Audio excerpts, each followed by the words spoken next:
오늘 거룩한 주일을 맞이하여 하나님께서 저와 여러분에게 주시는 하나님의 말씀은 신명기 27장 16절에서 18절 말씀으로 축복의 삶을 만들라 하십니다.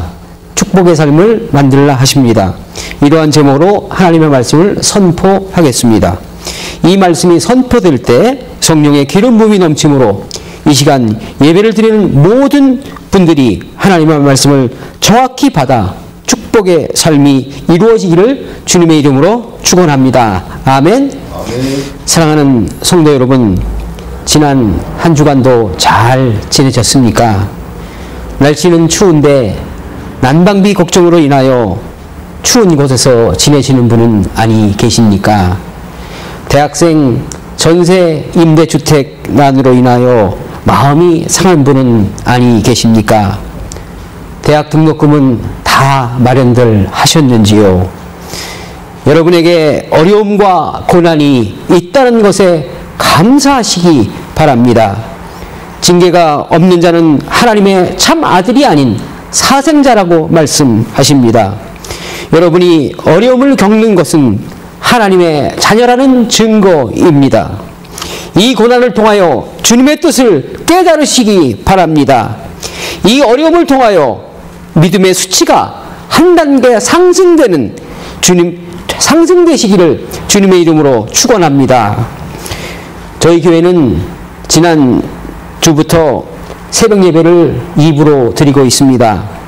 새벽 예배를 두 번을 드리니까 영적 풍요로움이 넘치고 있습니다.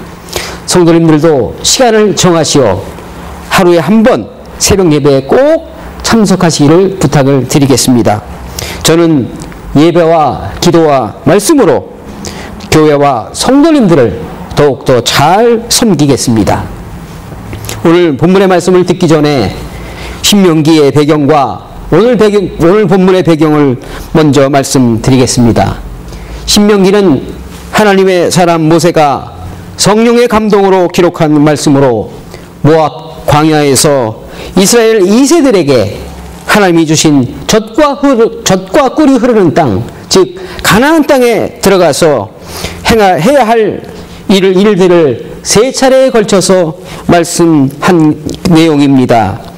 오늘 본문은 3차 설교 내용으로 12지파를 에발산과 그리심산에 각 6지파씩 보내어 축복과 저주의 말을 하면 아멘으로 화답하여 하나님이 명령하신 율법을 잊지 말고 지키게 하여 축복의 삶을 살아가도록 명령하신 말씀입니다.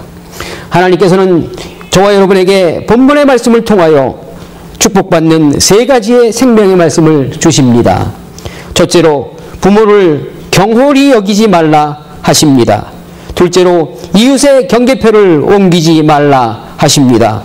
셋째로 맹인의 길을 잃게 하지 말라 하십니다.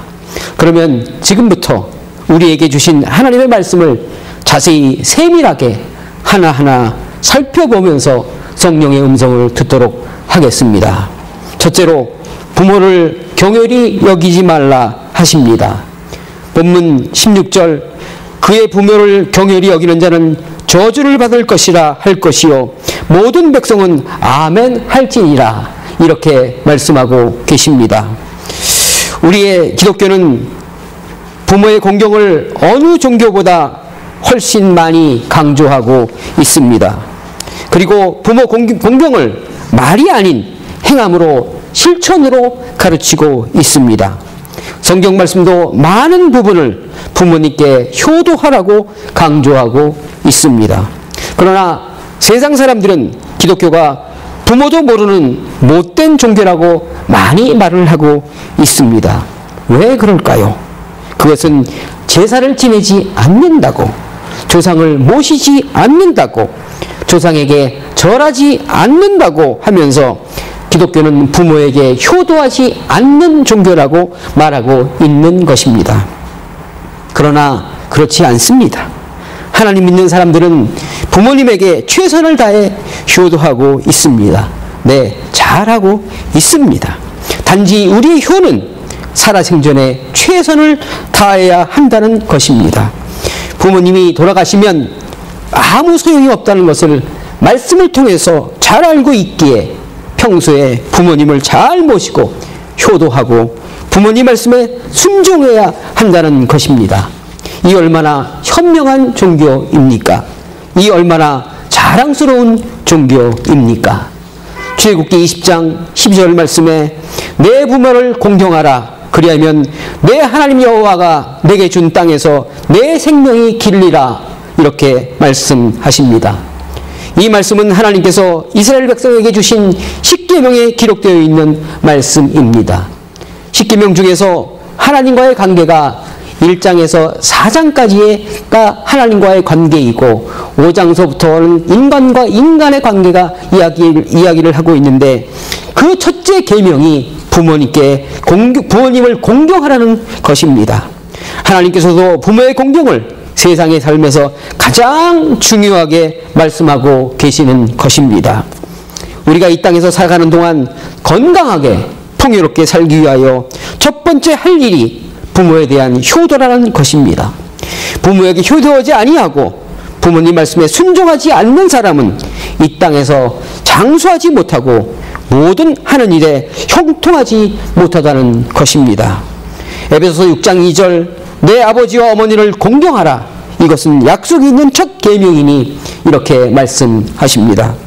사도 바울은 에베소 교회에게 보낸 서신을 통해서 부모 공경을 강조하고 있습니다. 눈에 보이는 부모님을 공경하지 못하면서 눈에 보이지 않는 하나님을 섬기며 믿는다는 것은 거짓이라고 하면서 부모님 공경을 강조하고 있는 것입니다. 만일 저와 여러분이 부모님이 안 계셨다면 어떻게 이 자리에 있을 수 있겠습니까? 아마도 이 세상에 태어나지도 않았을 것입니다. 그러나 물질로 풍요하게 도와주지 못한다고, 돈 주지 않는다고 부모님을 경홀히 여긴다면, 자신의 요구사항에 반대한다고 자신만 위해달라고 한다면, 그런 분이 계시다면 오늘 말씀을 통해서 다시 한번 부모님을 생각하는 귀한 시간 되시기를 주님의 이름으로 축원합니다. 아멘. 얼마 전에 인천에 있는 식당에 식사하러 갔을 때 그 식당에 적혀있는 글이 있어 소개하려고 합니다. 부모와 자식 간의 관계를 설명한 내용입니다. 들어보시기 바랍니다. 애완동물 병이 나면 가축병원 달려가도 늙은 부모 병이 나면 그러려니 퇴원하고 10자식 키운 부모 하나같이 키웠건만 10자식은 한 부모를 귀찮게 여기네. 자식 위에 쓰는 돈은 아낌없이 쓰건만은 부모 위에 쓰는 돈은 하나둘씩 따져보네. 자식들의 손을 잡고 외식함도 잡건만은 늙은 부모 위에서는 외출 한번 못하도다. 제 자식이 장난치면 싱글벙글 웃으면서 부모님이 훈계하면 듣기 싫은 표정이네. 시끄러운 아이 소리 잘했다고 손뼉치며 부모님의 회심소리 듣기 싫어 빈정대네.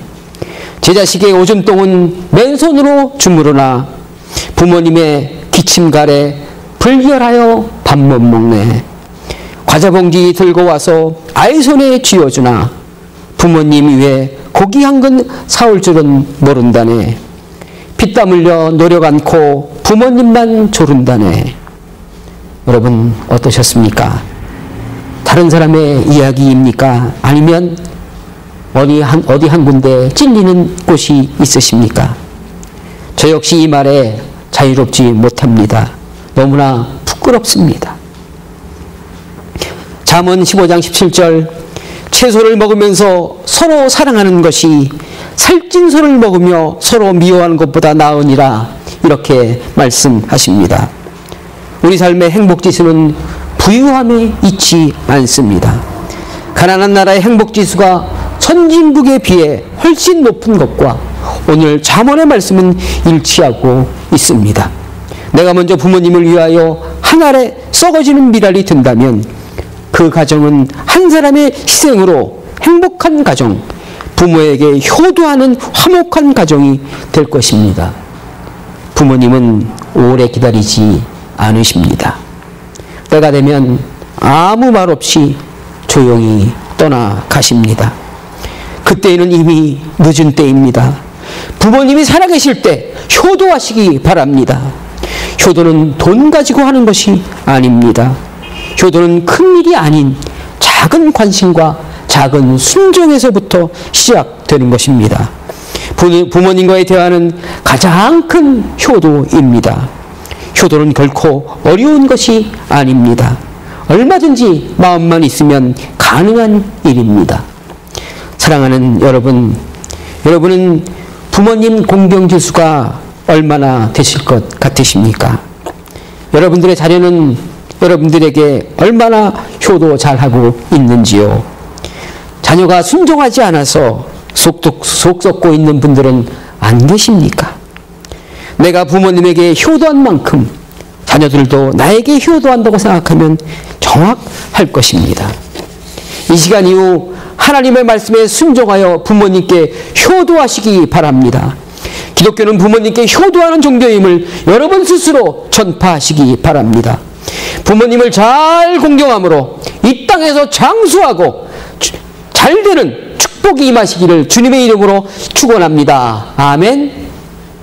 둘째로 이웃의 경계표를 옮기지 말라 하십니다. 본문 17절 말씀에 그의 이웃의 경계표를 옮기는 자는 저주를 받을 것이요 또한 백성은 아멘할지니라 이렇게 말씀하십니다. 국어사전에 경계라는 뜻을 찾아보니까 첫째, 사물이 어떠한 기준에 의해서 나누어지는 한계라고 되어 있습니다. 두 번째로 미리 마음을 가다듬어 조심한다라는 뜻도 있습니다. 첫 번째 의미는 눈에 보이는 경계를 이야기하는 것입니다.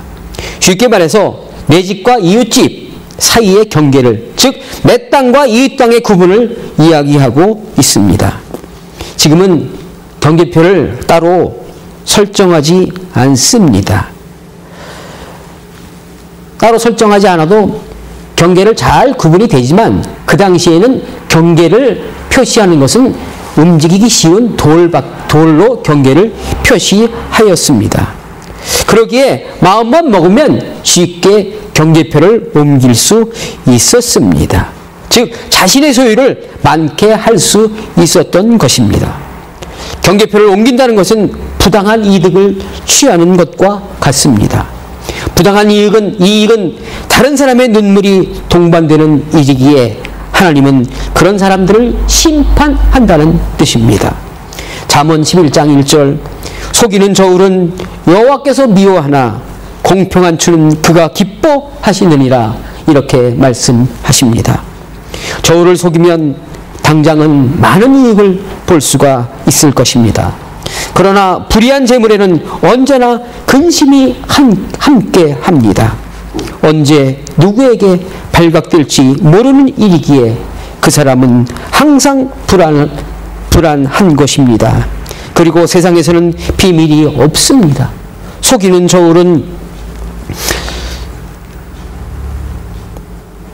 속이는 저울을 사용하여 불안한 나날보다는 마음 편하게 떳떳하게 생활하는 것이 더 좋고 하나님도 기뻐하실 것입니다.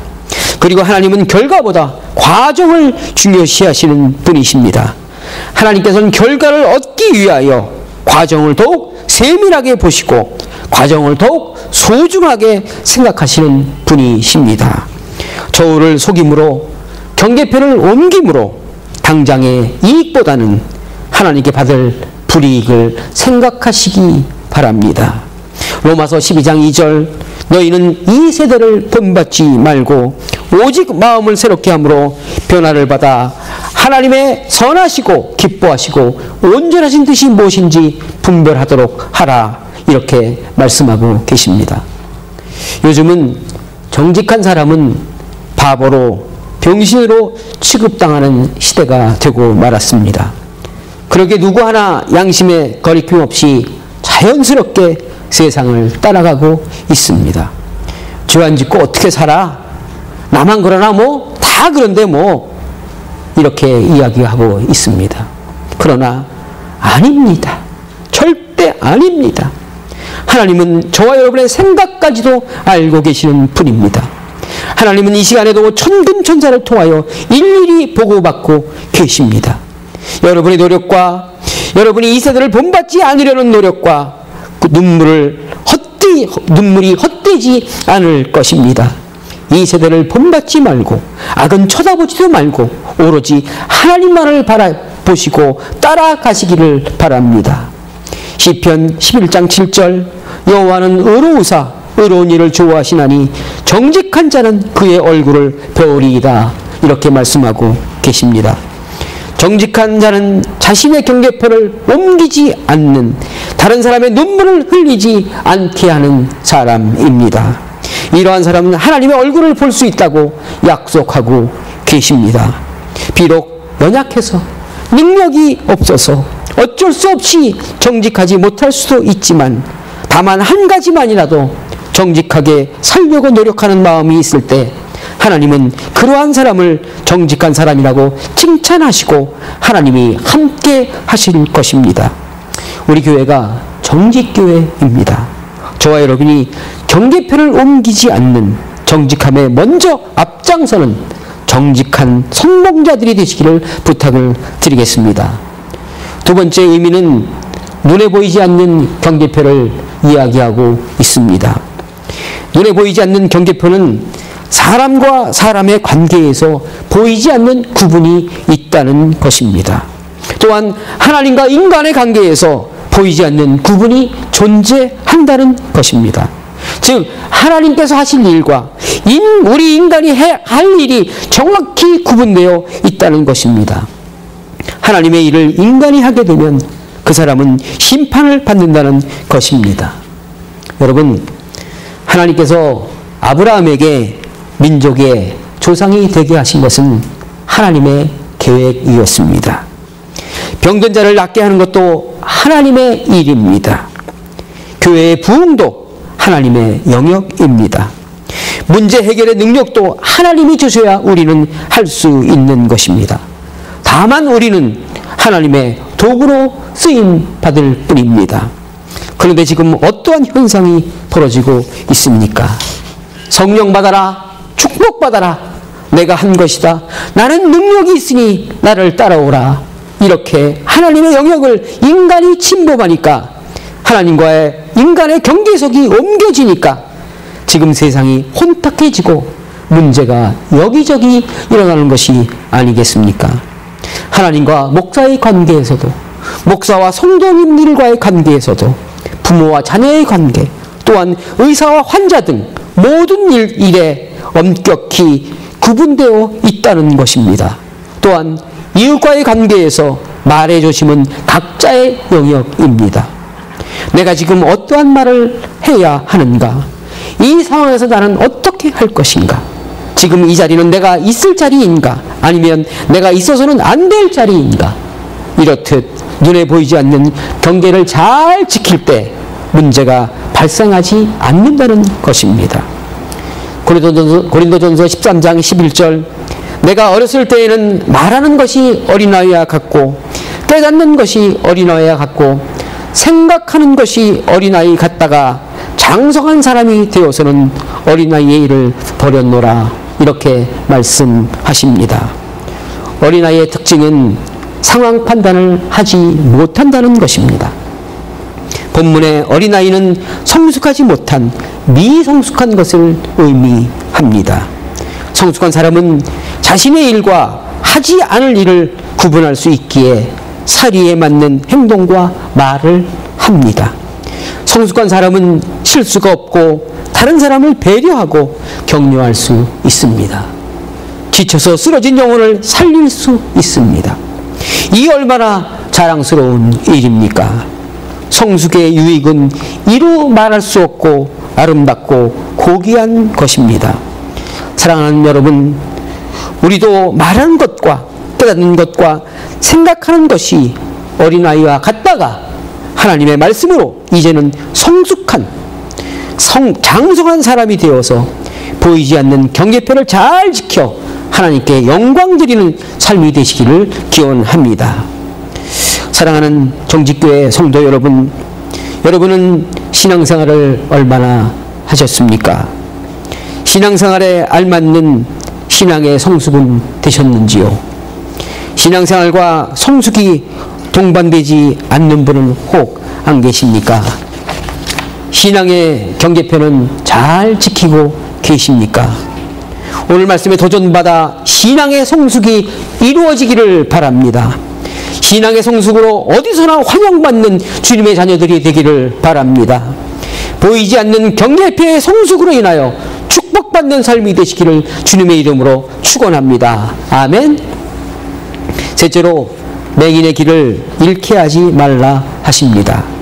본문 18절 말씀에 맹인에게 길을 잃게 하는 자는 저주를 받을 것이라 할 것이요 모든 백성은 아멘 할지니라 이렇게 말씀하십니다.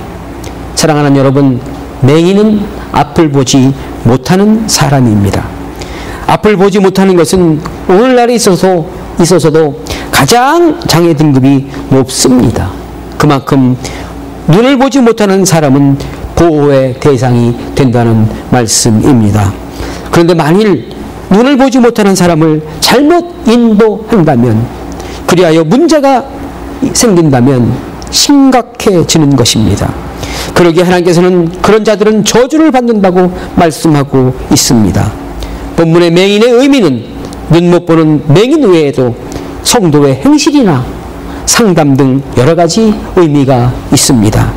로마서 14장 13절 그런즉 우리가 다시는 서로 비판하지 말고 도리어 부딪힐 것이나 거칠 것을 형제 앞에 두지 아니하도록 주의하라 이렇게 말씀하십니다. 이 말씀은 나의 행실과 말로 인하여 다른 사람이 시험에 들거나 마음에 상처를 입어 신앙생활에 문제가 생긴다면, 이웃이 실족한다면 그 일 또한 맹인을 잘못 인도하는 것과 같다는 이야기입니다. 마가복음 9장 42절 또 누구든지 나를 믿는 이 작은 자들 중 하나라도 실족해 하면 차라리 연자맷돌이 금옥에 매어 바다에 던지는 것이 나으니라 이렇게 말씀하십니다. 이 말씀은 영적인 문제를 말씀하고 계십니다. 만일 어느 분이 어려운 일이나 신앙 상담을 목사님이나 전도사님 혹시 장로님들에게 상담을 하였는데 상담자가 무지하여 하나님의 길이 아닌 다른 길로 인도했다면, 그것으로 인하여 상담받은 분이 많은 어려움을 겪는다면 이런 경우도 맹인을 잘못된 길로 인도한 것입니다. 우리 주위에 보면 많은 사람들이 목회자나 교육자에게 상처받아 괴로워하며 교회를 떠나는 예가 의외로 많이 있습니다. 그 일에 대하여 잘못 인도한 사람은 잘못 인도한 책임을 져야 할 것입니다. 혹시 내가 그러한 잘못을 하고 있지는 않은지 확인 한번 해보시기 바랍니다. 그러기에 하나님의 자녀들은 항상 언행에 각별한 조심을 해야 할 것입니다. 그리고 늘 깨어 기도하며 말씀으로 무장하여 언제나 많은 사람들을 옳은 길로 인도할 수 있도록 철저히 준비해야 할 것입니다. 사랑하는 성도 여러분, 여러분의 행실로 다른 사람에게 피해를 주신 적은 없으십니까? 다른 사람의 신앙 상담을 해보신 적은 있으십니까? 그 결과는 어떠하였습니까? 오늘 말씀을 통하여 맹인의 정의를 다시 한번 생각하시기 바랍니다. 말씀의 능력으로 무장하여 맹인의 길에서 벗어나시기 바랍니다. 여러분의 열매가 상급과 면류관으로 언제나 빛나기를 주님의 이름으로 축원합니다. 사랑하는 성도 여러분, 하나님께서는 오늘 말씀을 통하여 세 가지의 생명의 말씀을 주셨습니다. 그것이 무엇입니까? 첫째로 부모를 경홀히 여기지 말라는 것입니다. 둘째로 이웃의 경계표를 옮기지 말라는 것입니다. 셋째로 맹인의 길을 잃게 할. 사랑하는 정직교회 성도 여러분, 이제 선택은 여러분의 몫입니다. 저주의 길과 축복의 길에서 어떠한 선택을 하시겠습니까? 우리의 인생은 우리가 스스로 만들어 가는 것입니다. 축복의 길을 선택한다면 하나님의 도움을 받으실 것입니다. 저주의 길을 선택한다면 사단의 꼬임에 빠져 사망의 길로 갈 것입니다. 오늘의 말씀을 꼭 기억하셔서 여러분 스스로가 축복된 삶을 만드시기를 주님의 이름으로 간절히 축원합니다. 간절히 축원합니다. 기도하시겠습니다.